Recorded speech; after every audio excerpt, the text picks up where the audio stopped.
the channel. Today I'm going to have a little project on my hands. It involves these blue bins. These are the Dillon bins that you get if you buy a Dillon machine. They send one with it. I think this is actually my original. It's pretty manky and dirty, but you know, it still works and the material hasn't gone brittle.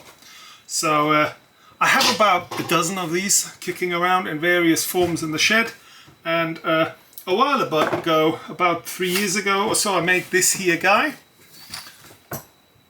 which is basically if you use these bins for a sufficient amount of time, then as you reload, sooner or later the bullets will slide out like that. And I thought, oh, I know, I'll make one of these. These have been called bin extenders or bin dams. You mostly find them 3D printed, but I'm not a fan. You know, I like a nice metal one. Now the way these bins work is they have a sort of hook rail in the rear that you can attach on your Dillon, but you can also get see, this is a little plastic guy that you can put on the rear that'll hold your bin in place when you wall mount it. Alternatively, I also have this metal strip. So, and with that, it gets pretty easy. You can just hang these just about everywhere where you want. And if you have more than one project on the go, you know, you might fill a bin and then move on to something else. So the bin extender is very useful, and I'm going to try and make some more today. Now the dimensions of this thing are in millimeters, are exactly about 10 centimeters across, is 40 millimeters, and then the width of this bottom plate here is 76, again 0.2, and then the height of this bottom slit that drops into this cutout here, this is meant to be for a label, but of course nobody uses that. So the height of the one that I made a while ago is somewhere around 25 millimeters, maybe 26. And the material itself that I have used, it's 1 mil thick. Now, source of this heel, if you can hunt for it, is I like using this or this protector material. That is from IKEA, that's about 1 mil thick. They come in different sizes. This is one of those half round shapes, and they're not worth redoing because they used a very aggressive sort of adhesive to glue the cover down. So I'm just going to rip this apart and I'm going to cut it into strips.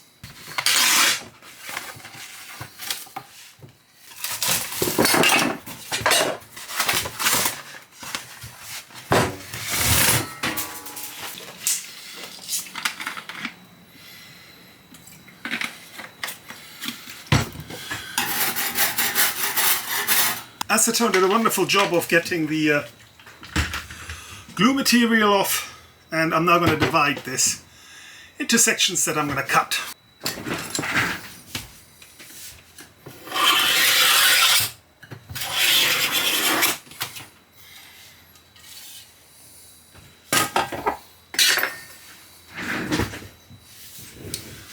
Okay, so I've drawn a nice straight line here. And I'm just going to take the angle grinder to it with a cutting blade, and I'm going to cut that straight off because we don't need it. It's this edge here, and that's just going to be a pain. That'll give us a nice clean bit of metal. So first cut's done. I cut all the stuff at the end off. Had a hell of a job keeping it steady. I think you might be better doing this in smaller sections than one big long one, but we'll see. Now I'm going to take my file out and basically get rid of the sharp edges and whatever burrs overhanging. So second cut, we're going to replicate the width of this thing, which I think was about 10 centimeters. And we can just double check that by looking at the front of one of these boxes.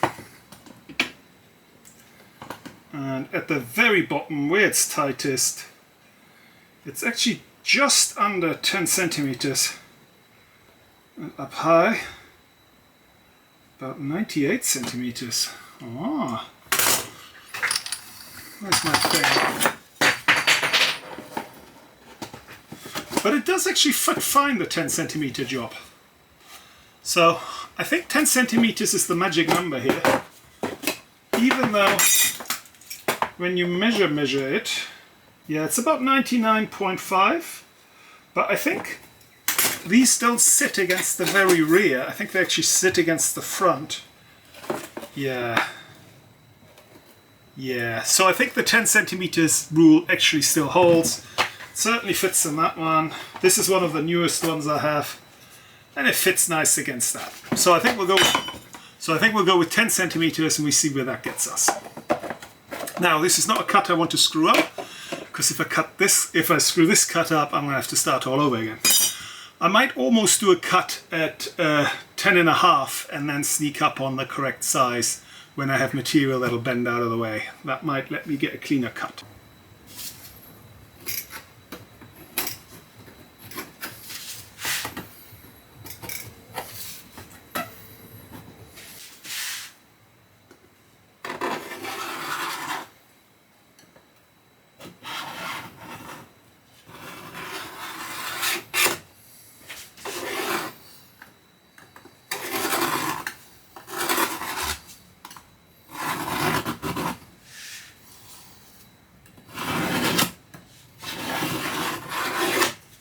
Okay.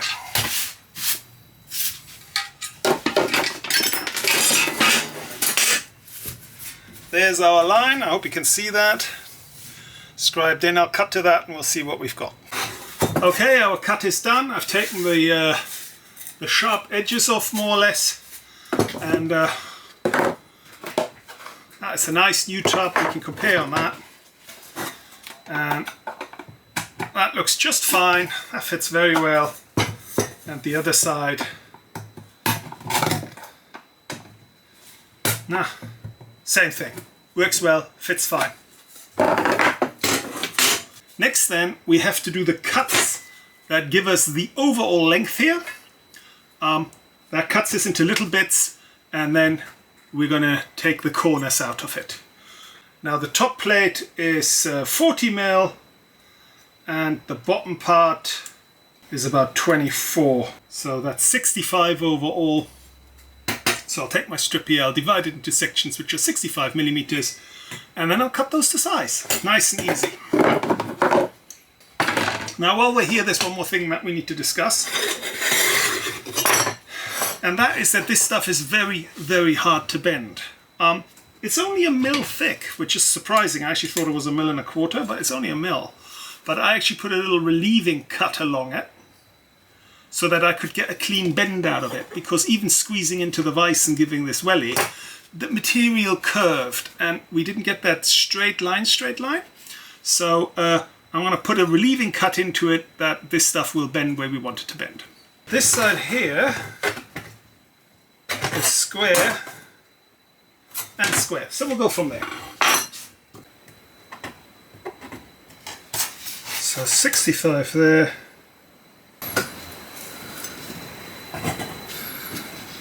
Cool. Okay then, so I've marked out the whole board. So I'm going to cut this now all in one session. I'm going to do the relieving cut. I can cut into where the line is, and then I cut it off. Now for the off cut, I've left myself a mil or so clearance for the cutting disc. So I'll do all this in one hit. And that'll give me 1, 2, 3, 4, 5, 6, 7, 8, 9 in total. I've taken the big long strip and I've cut it down into sections. You can see I've already done the 2 cuts in at the side, and I've already lightly cut in the relieving cut. So that's quite nice. Now I still have these ears here, and I'm going to take those off with the angle grinder. I have my vise in here. It's 2 quick little cuts. I'm not going to do those that precisely, because I'm going to tidy this up on the bench grinder. It's I just don't think you get that sort of level of accuracy with the angle grinder. So I think the bench grinder is going to do a good job of tidying this up. Now I know there's going to be some clever person in the comments who's going to shout, why aren't you using a pair of snips? And I think the answer is I don't think it'll do very well, but I have one here. I will try. Yeah. Too thick for snips.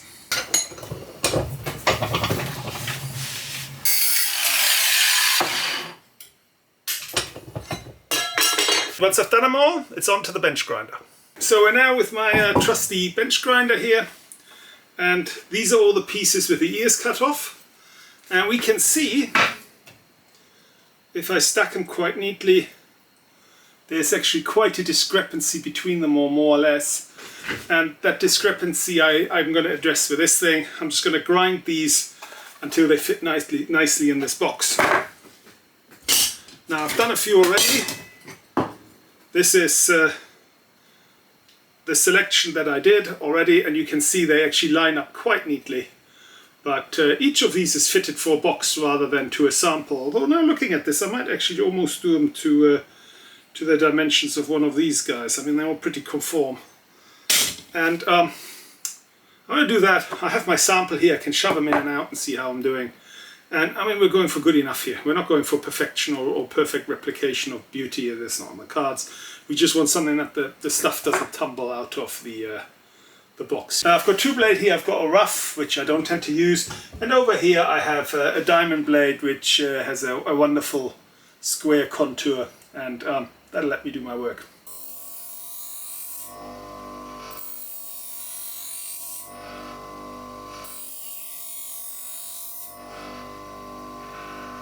We have them all. They are all roughly the same shape, but they will all fit. So I thought what I'd do now quickly, before I bend them into shape, I will spend one more time seeing whether I get the worst of the crap off them. I mean, some are reasonably clean, but there's still gunk in places. And I'd like to get all that off, because I think it'll foul up the finish.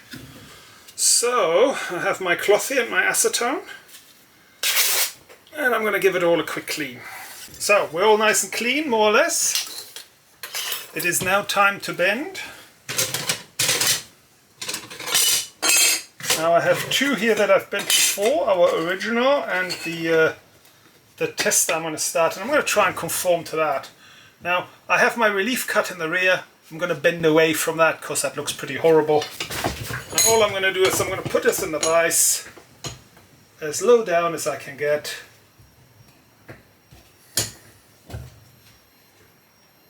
I'll put a bit of bend in it, and then I'm going to compare to what I have until I match what we have. While we're here, I've bent them all. We can see this one here has a reasonably deep relief cut.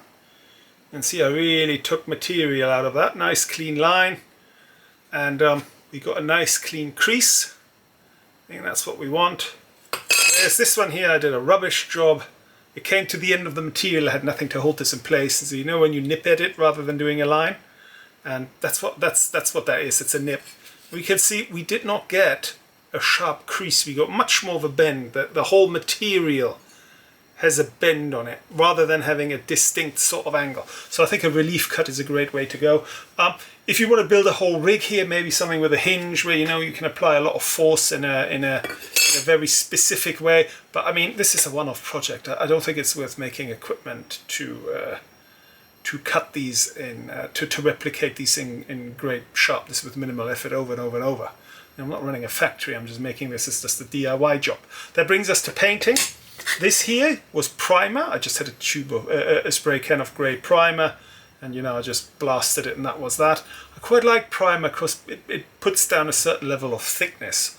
Haven't got any more. I don't know where that went. I've probably used it all. What I do have is I have about 1, 2, 3, 4, 5 spray cans of black kicking around here. Some of this stuff is heat resistant, but I don't think that'll matter very much. So I'm going to spray all these. They're black already. I'm going to give them a spray of black. Okay, so here they all are after post-spraying. Put a crud here and there. I will not put them on top of each other. They're still that, a little bit, they're touch dry, but they haven't hardened yet. So I'm going to leave them on edge like that. That way they're not going to stick to anything, and they'll be nice and dry, and I can shove them on all the boxes tomorrow. Now in total then, we got 11 out, and I think when you shove them in the box, I think that looks reasonably good. It changes the weight distribution of the box. Most of the weight is now out there, but I think that is offset by the fact that stuff just isn't going to fall out as easily. And you can see this is one I picked at random.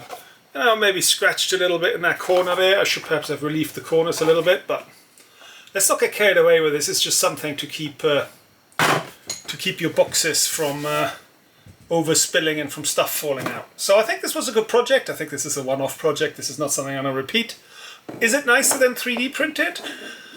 I think so. I like the little metal thing. I just think it's 3D printed. They make them reasonably chunky and metal. So I think we'll leave it there. I hope you enjoyed this. I hope this was a good project for you to inspire you to make some of your own. And I will see you next time. Bye bye.